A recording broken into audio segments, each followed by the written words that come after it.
these girls were on the Taliban's list, right? So that first rescue attempt, the girls got held at gunpoint. Anyone can do this. I made a book in 30 days, people. Welcome to Rendered, where we explore the future of AI and creativity. This book was a case study in the limits of AI. Anything that takes creative output, AI is never going to take over. There was blood everywhere. Blood on the ground, blood on the seats. And I'm just like, whoa, what is happening right now? Welcome back to Rendered, the podcast where we explore the future as told by the people building it. I'm your host, Praniti Sinha. Today's a really special one. It's our first in-person recording live from my living room. We have two guests who break the mold in totally different ways. So first up, we have Vicki Mayo, my friend, a powerhouse entrepreneur, philanthropist, and technologist. She's the CEO of Sunny Day Sports, Touchpoint Solutions, and chairwoman of GMI Cybersecurity, Arizona's largest minority-owned business. But her work doesn't stop there. She's led efforts to rescue 147 Afghan female students, runs a foundation focused on food insecurity and at-risk youth. And her life is basically a masterclass in building systems and saving lives. And I wrote a book. And he wrote a book. Barely wrote a book. Don Pingaro, a creative force with a corporate edge. He's the CMO of Fulcrum Digital, a tech company doing cutting-edge work with AI agents for real business impact. But outside of the office, Don just published a comic book. It hilariously outlines the unofficial rules of surviving in New York City. And he did it in 30 days. 30 days. Wow. And as someone who moved to New York 3 years ago, I wish I had this book to teach me some of the unofficial rules of New York. In today's episode, we're going to be talking about what happens when you stop following your linear path and start building with urgency, personality, and purpose. So from AI-powered art to humanitarian tech, this is a conversation about using technology to make the world more human. So let's get into it. I'd love each of you just to introduce yourself and would also love to know what is something you are currently obsessed with. So I'm Don Pingaro. I run the marketing team at Fulcrum Digital. I'm where we work on AI agents and help businesses with really specific custom applications of those agents. And something I'm currently obsessed with are these headphones, which actually morph to your ear. They warm up and get really hot, so you can get a perfect fit. And the sound quality is amazing, and you can play with the levels, and they're my current obsession. I'm Vicki Mayo, and I am from Arizona. And the thing that I am currently obsessed with, which is really funny, is agribusiness. The agritech that is in is incredible. We're talking drones and recordings, and they know exactly when they are sowing seedlings. They use laser technology and drones to kill the ones in between. This is how they kill their weeds. I mean, it's incredible. So you guys are both taking some unexpected turns. You're not just following one thing of marketing or just as CEO of a tech company, right? CMO with a published comic book. You're a tech CEO who's obsessed with agriculture, leads a humanitarian rescue mission. So was there a moment where you realized there isn't a linear path and this is kind of why it's working? I feel like I sort of realized that at a very young age. Awesome. I had this moment, I think I was in first grade, and I was making bracelets, braiding bracelets and selling them at school for like $0.25 a piece. And every other kid during recess was playing kickball or like, I don't know, whatever little games, hand games, whatever. And I was on the side, like peddling my own business. And my brothers at the same time were espionaging Krispy Kreme donuts. So you could buy them from the cafeteria, but they would get a box every morning and go stand right in front of the classrooms. We all got in trouble. And so the principal thought for sure that my parents were going to side with the school. Yeah. My parents said, absolutely not. Like, she's independent. She's going to do what she wants. And she's not doing anything to harm anyone. In fact, I don't know why you're getting upset about this. This is what you want. Yeah. Kids that think outside the box. Yeah. So I think like from first grade, I sort of knew. I thought about things differently. For me, a lot of my big changes were in college. I studied at various universities while still in high school, trying to figure out what exactly I wanted out of school. And then I ended up transferring later and finding my passion wasn't film studies or making film production, but actually the entire center of creativity. And what better epicenter to be in than e-commerce, right? Where you have the intersection of art and science and pretty much everything. And seeing something come from your brain to paper to real life was this magical, amazing feeling. I mean, a little bit of ego in there, but but I never wanted that to stop. Through carving my own path through school, and then in the career world, I was able to find places that facilitated, nurtured, and grew that passion and allowed it.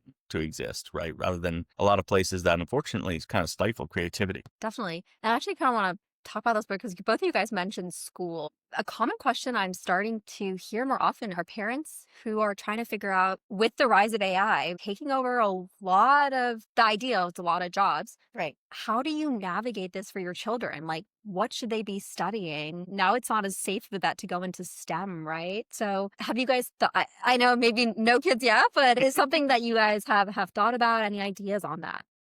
No, it's a super interesting question. As someone with 4 children, I think school's an incubator. Mhm. I think that Yeah. you don't need school Yeah. necessarily to make you successful. I don't think you have to go to college. Yeah. But I think the thing is that your brain is still developing. And I look at like that college period, that last 4 years, is just extra time that you need to really develop your thoughts and who you are.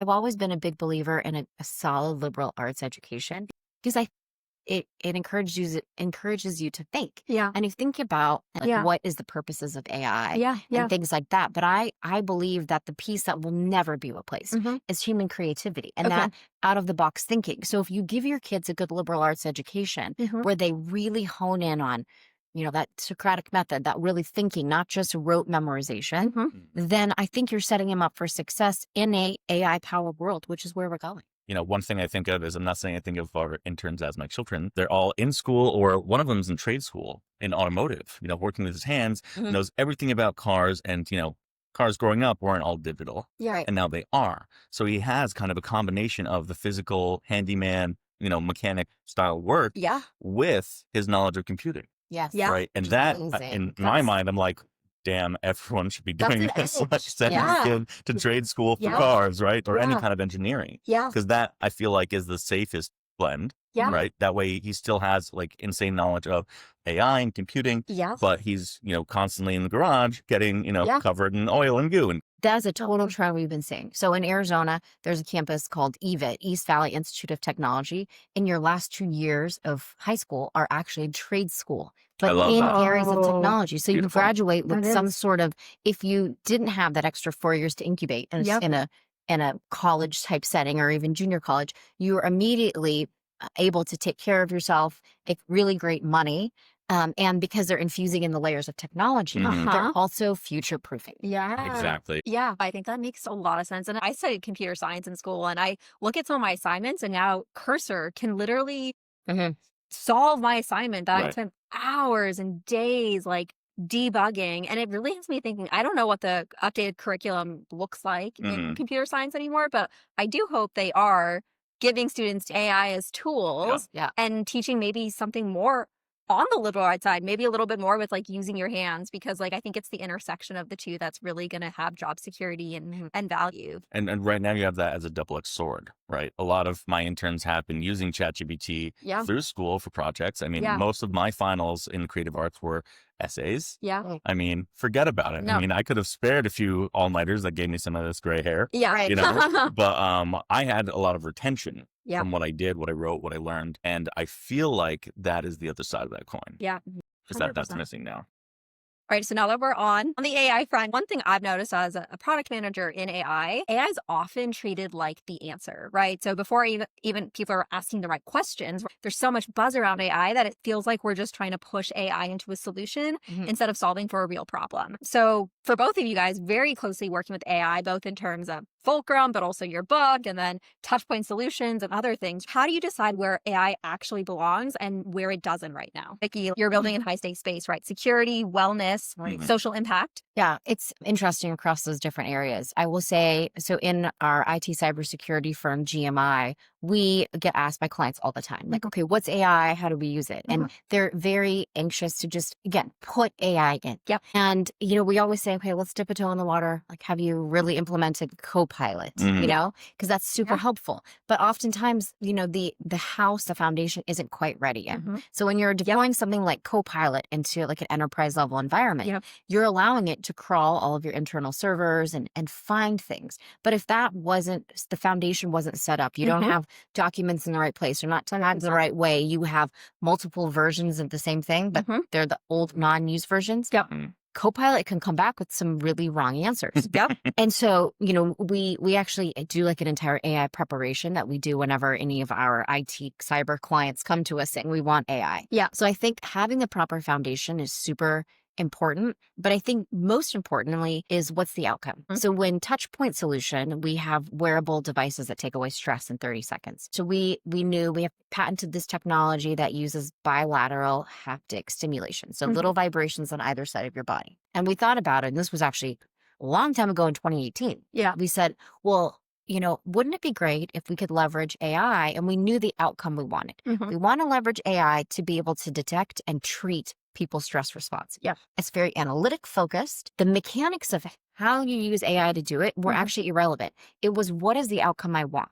I wanted to be able to identify and treat people's stress response. When you have a high degree of clarity about the output that you want, AI is just fills in the gaps, and it's helpful to get you to that. It's like the tool. It's the tool. But if you think that is the end all be all and that is the outcome, well, then I feel like you're setting yourself up for failure. Yeah. It is clarity on outcome, making sure that you have the right foundation. What I say is that it's like a weapon. You have to aim it, right? It can do all of these things in very different ways and hallucinate crazy, as we all know. But, if you don't focus it, if you don't have the strategy part, I think is that human element that is absolutely still needed today. And I was talking a little bit about speed, because I do think AI does unlock a lot of efficiency. And I use AI in pretty much everything I do. Not the end all solution, but it does make me a more efficient, productive person for the most part. Dom, like even building this book in 30 days, right?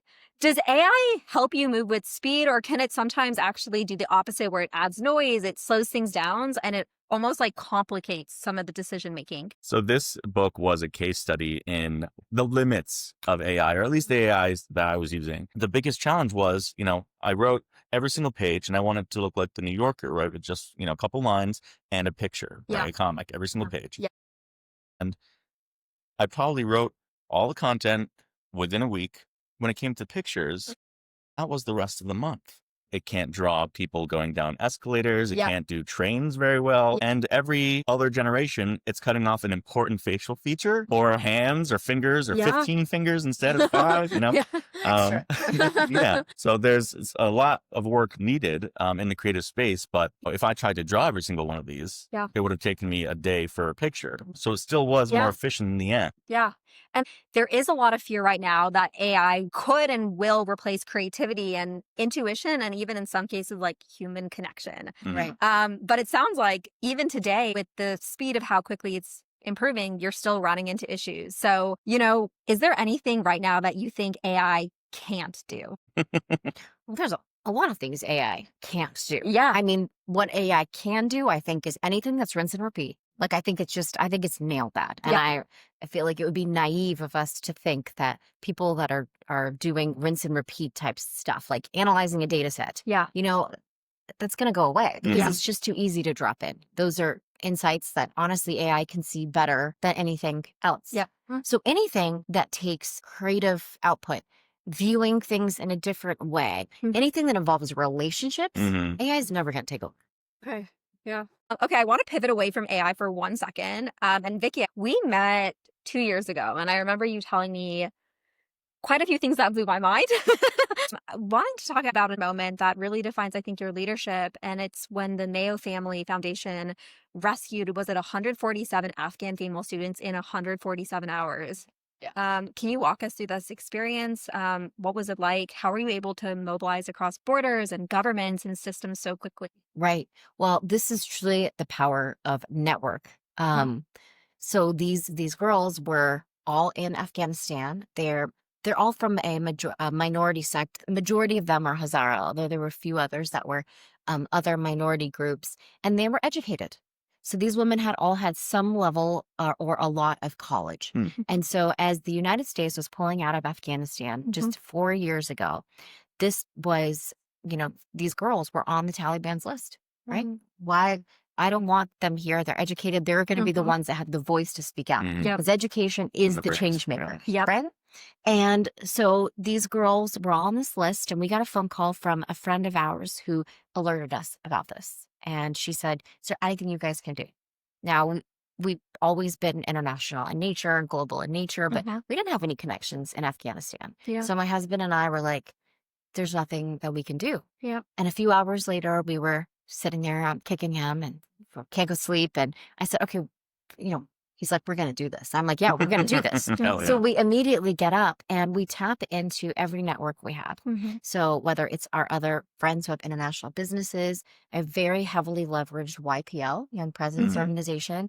And we called around and there have been some briefings from YPO about here's what's really happening. And I got in touch with the reporter that was on the ground at the HKIA, the Hamid Karzai airport, and said, what's happening? She's like, these gates are closed, these ones are open. And I got in touch with another reporter in the United States. We just basically called everyone we knew until we could find a group of ex-special forces that helped us as boots on the ground to organize these girls. So our movie theater at our house turned into like literally something that you would see like on TV with maps, and like this was the room, like this was the photo of this. Yeah, it was pretty crazy. And so we had Signal. We'd all downloaded Signal, and there were pin drops about where things were. You have a command center in your home. In the movie theater. In the movie theater. There was no movies that week. It was a real life movie. So the first rescue attempt, basically when we first got asked to do this, it was really just, we have these girls and they're all around Kabul and the countryside areas, and we just need to get them all into the airport. We have a plane already, put into place to pick them up. So we thought, okay, well, we can do this. So we got our special forces together. We got all the girls and we told them, okay, the buses are coming. I think there was 7 or 8 buses at this point. They're picking you up at all these different locations. Well, it was curfew time because it was crazy. And by now, the United States really didn't have as much control, and the Taliban was very much aggressively moving into Kabul. So that first rescue attempt, the girls got held at gunpoint outside on the street while they were waiting for the buses. And so we had to call off the mission because for the safety of the girls. So, and because of the traffic, the buses were running late. That's why the girls were standing out on the street for so long, was that the pickup times were several hours off just because of the chaos that was Kabul. So we called off the rescue attempt, and then we regrouped, right? What do we need to change? And so we ended up getting all the girls to come, to one house. So that we're picking up in groups instead of like individual. So we set up the second rescue attempt. And while this was happening, we were told, guess what? We thought we had a plane, but we really don't have a plane. You need to find a plane too. So I started again calling, and I called. We actually hired. You don't have a plane for your rescue effort. Exactly. Yeah. Exactly. So we got a plane from. We hired it from Russia. Back, it was 4 years ago. So there was a Russian plane, but it only had 120 seats, and so it was going to make 2 trips. So we had a friend of ours get on the plane in Dubai, the Russian plane, and come over. And so waiting at the airport, we get all the girls on the buses. We're following signal, and now we come to the problems with the gates. So they keep closing off the gates. And so you try to go from the north side, you try to go from the south side, and every gate we get to, they're not allowing us in. And we had joined a large caravan. There were some other YPOers that were also trying to get people out. And so we ran out a big caravan, I think 29 buses or so. And we finally get to the one open gate, and it was the Abbey Gate. And I don't know if you remember, thinking back 4 years ago, there was a suicide bomber that killed 13 U.S. servicemen. So it blew up right in front of our buses. So the girls were in shock. The buses were shaking. Everybody like hit the floor, down, because you don't know what's happening. There's debris flying everywhere. And again, at that point, they'd been in the buses for almost 30 hours. So we turned around and we had to abandon that as well. So the girls after that, they were not wanting to get back on buses, and their families said it's so risky to get out. And we had a guardian angel get on the phone. We said to these girls, okay, and we'd arrange one bus leader for each bus. And so we had each bus leader girl get on a Zoom call. It was middle of the night, United States time. And our guardian angel that got on the phone, I think I could talk about it now, was Cindy McCain. And Cindy was in her bathrobe in the middle of the night and got on the phone, and she goes, we're going to bring you to the United States. Like, trust us. I promise we're going to make it happen. You don't have a future left in Afghanistan. I know it's really scary, but please get back on the bus. And so at this point, we had 173 girls for the first 2 attempts. When we finally gathered the bus that last time, only 147 girls got on. And so some girls opted not to go in, and I understand it was very risky. And there we were, 0 for 2. So I understand why they made that choice. So that last 147 girls gets on the bus. We decide not to caravan with anybody. It's just our girls. We get to the gate, and there was an issue with the packets. So I don't know if you remember, there was all this flack at that time about we're giving all of our confidential information to the Taliban. Well, there was the airport gate, and then there was two checkpoints by the Taliban beforehand. So from inside the airport, some U.S. folks had to send a packet of names out to the 2 gates, and as you come in, your packet has to match. Well, they kept having the wrong packet. It was the packet with the old 173 names. So we're stuck between checkpoint 1 and 2. And there's a boy that's 12 years old, stripped down naked so that they know he doesn't have a bomb on it, running the packets back and forth. And at this time, I remember Simmer and I were driving the kids to school, and Simmer's like talking with our special forces, we're on signal, and Veer and Mare are in the back seat, and they're like chit-chatting. We're like, what's going on, you two? And they go, Mom, we think it's a process issue. We're like, what? And they go, yeah, I think they have the wrong packet.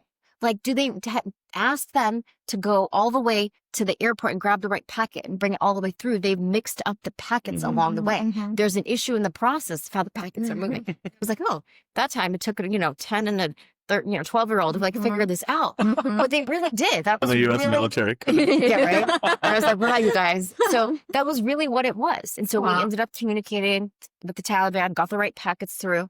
But, we were getting them through the gates, and we had one critical issue. We didn't have an airplane. So the Russian plane had gotten turned around in number 2. We had gotten a friend of ours that offered to bring a Pakistani plane in, but they weren't allowing the plane to land because this was the very last day, the last few hours, and they were not allowing any more tail numbers to land. So I'm like, oh my God, we got them through to the airport, but what are they going to do? There's no place for them to go. And Simmer gets, my husband, he gets this phone call.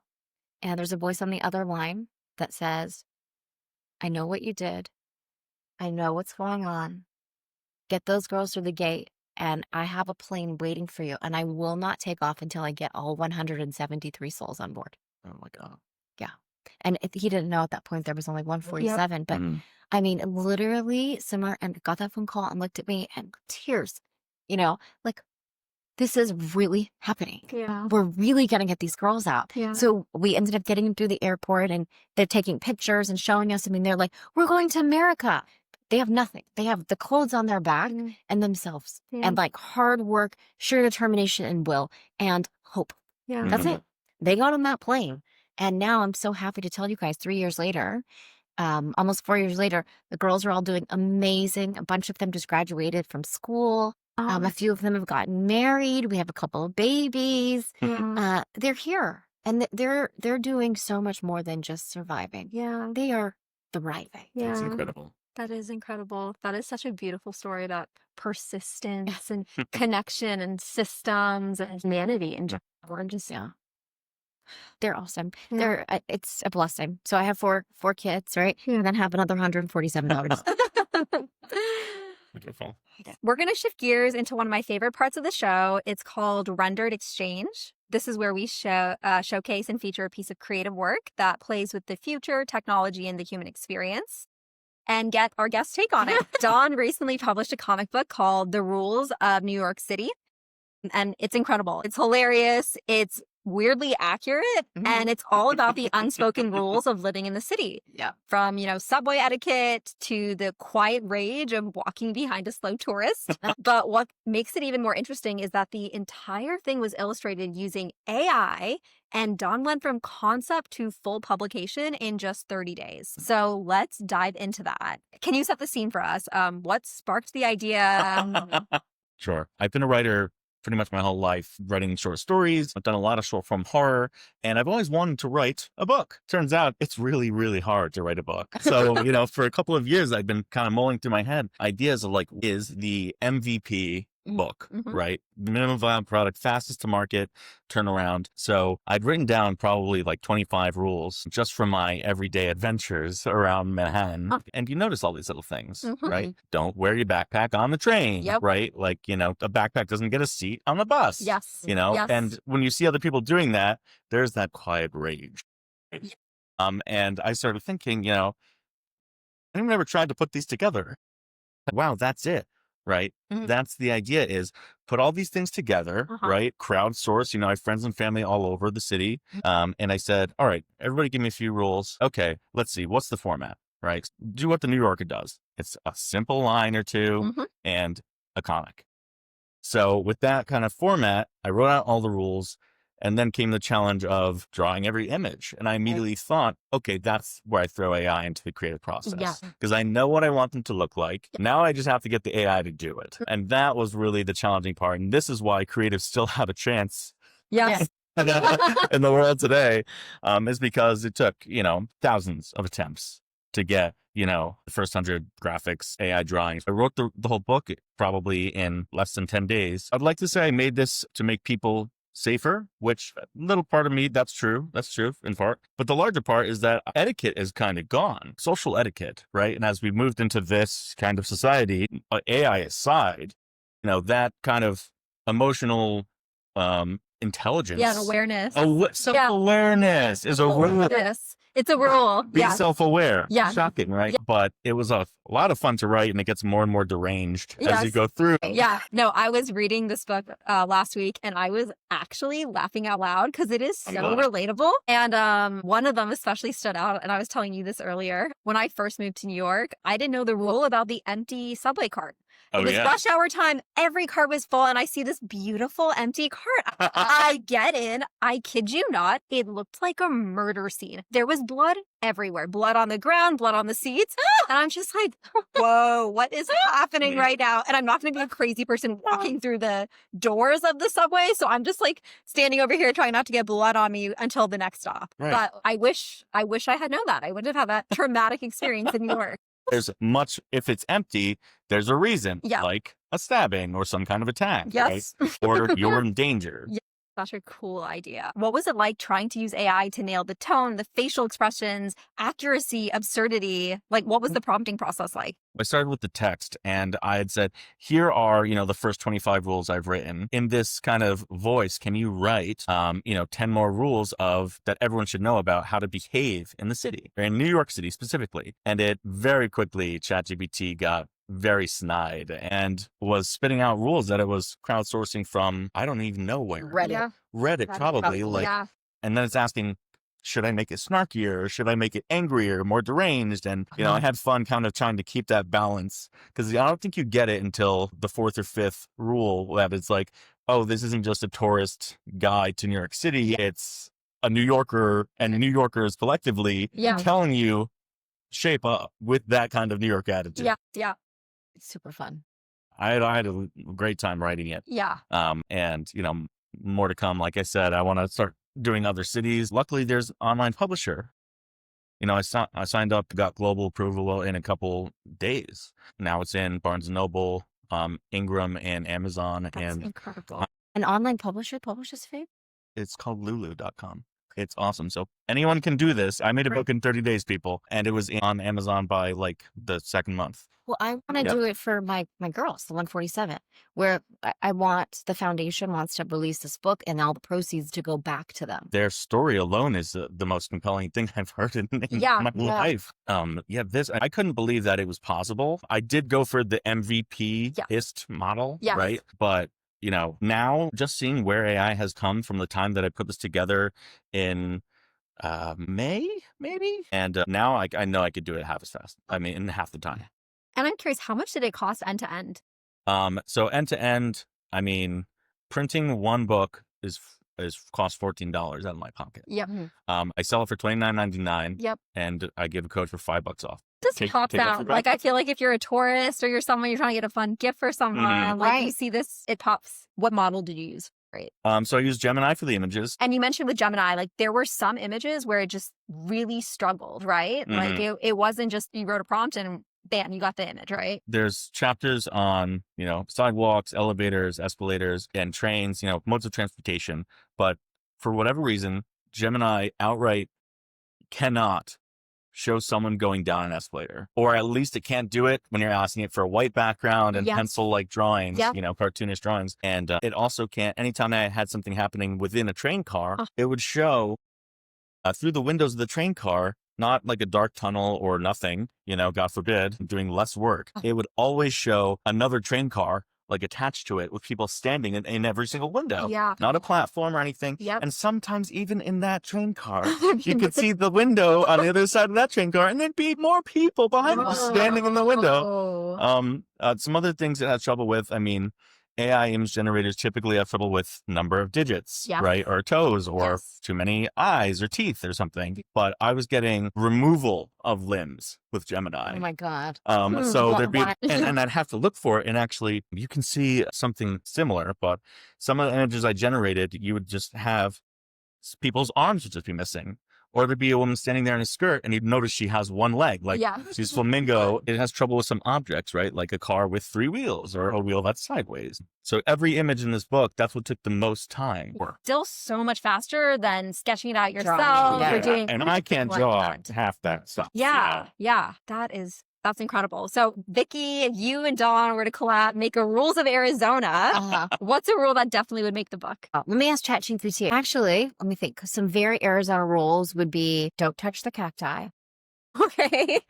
It's a dry heat, but just because it's dry doesn't mean that it's not dangerous. Because people don't understand. You still have to drink a lot of water, even if you're not sweating. Probably another really funny one would be like, it is normal for people to ride their horse and tie them up to hitching posts at bars. Whoa. Like, that's a real thing. Oh, it really, in the city, not as common. There's only like one bar called Buffalo Chip where people like to still do that. But I grew up in Sedona and I actually rode my horse through the McDonald's drive-thru. It's like kind of a thing. Like, I think Scottsdale is considered the most western town or something.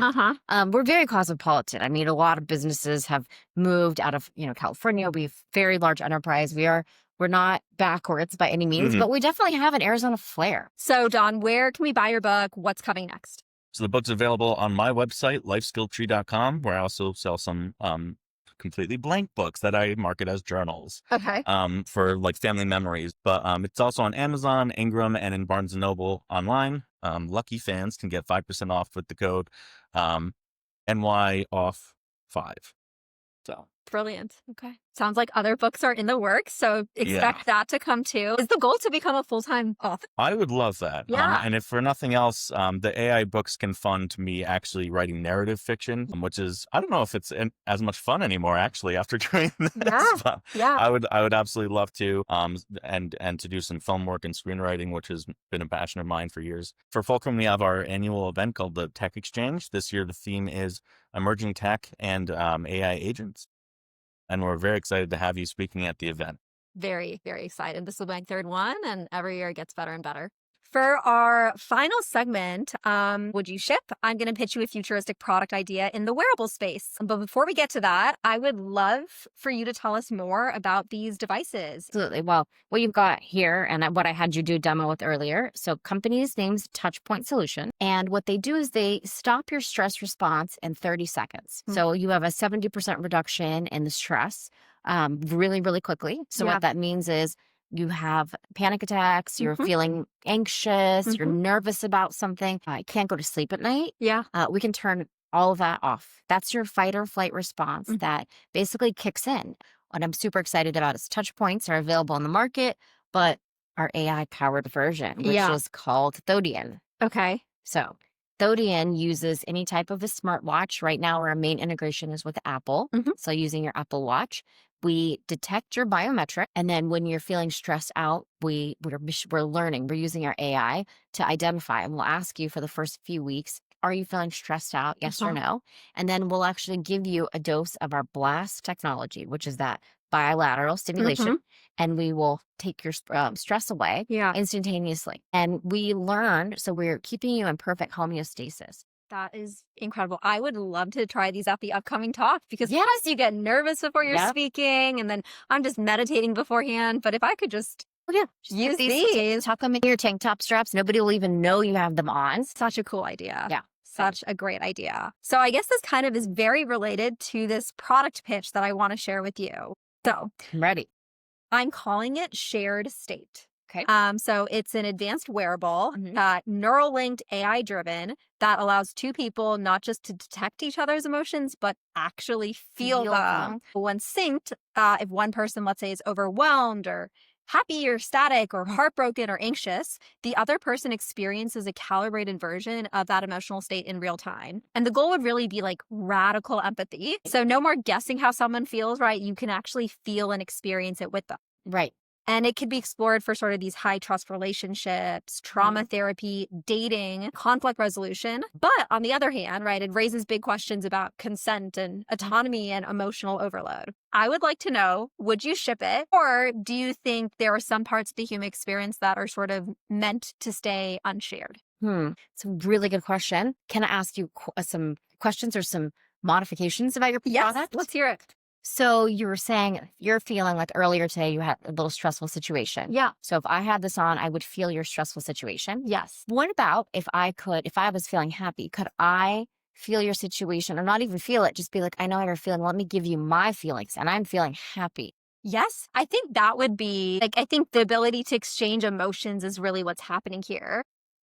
Which sounds great, but then it has me thinking there might be benefits, right, of feeling these sad and unhappy and anxious emotions sometimes. Yeah. I feel that your product would be helpful for someone who maybe can't make dopamine or serotonin. Yeah. So you've got people that are dealing with this depression. Mhm. Depression is not something that blast technology can treat. If people feel depressed throughout the course of a day or whatever, that's something different. Yeah. But when you actually have a chemical issue where you're unable to create serotonin or dopamine, if you could get a shock of happiness from this neural link type thing, I feel like that could be a really effective treatment.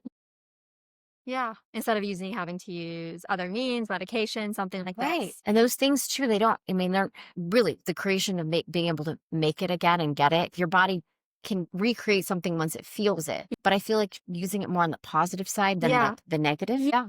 Awesome. Okay. So that's the episode. Huge thanks to Vicki for bringing the brain, the boldness, the humanity. It has been such a nice conversation. Pleasure was all mine. Thank you for having me.